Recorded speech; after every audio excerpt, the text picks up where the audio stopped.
Pronti? 1, 2, 3. Buono questa volta il segnale con dall'esterno Eventros che si avvantaggia e va a condurre nei confronti di Enola Gay. All'esterno Numero 2, invece Ermete di Reina Poggio, squalificato. KP che attacca e si avvantaggia per passare a condurre in meno di 200 metri. Dunque la più appoggiata allo start scivola in testa dopo 200 metri in 16,3. All'esterno vediamo già Helmut che cerca di farsi luce dalle retrovie, trascinandosi Equatore, quindi Eppi. Tanto primi 400 in 32,6 con Reina KP che guida nei confronti di Eventros. Enola Gay. All'esterno avanza invece Helmut che ha chiuso favorito. Helmut progredisce gradualmente.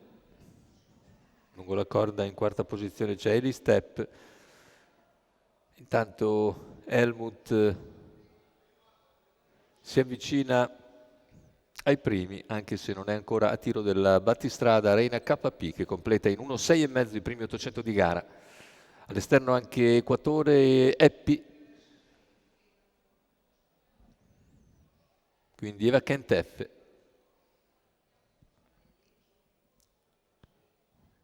Intanto completamento di un altro parziale tranquillo nel 16,1. Helmut cerca di avvicinarsi, intanto avanza Eppi dalla terza pariglia esterna a 800 dalla conclusione. Eppi in terza ruota con Helmut che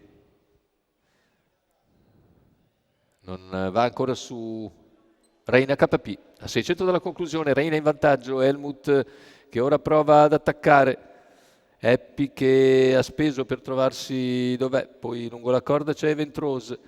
Intanto 400 alla conclusione con leader sempre Reina KP nei confronti di Helmut. Più indietro Eppi.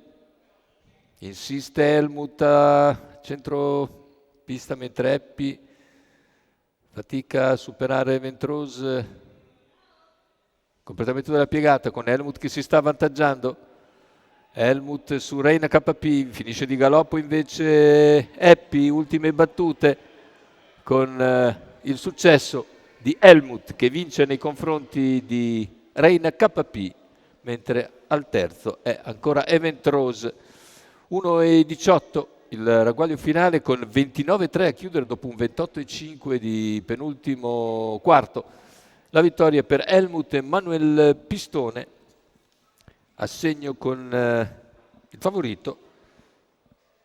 Il training è quello di Vito Denunzio per la scuderia Marodà.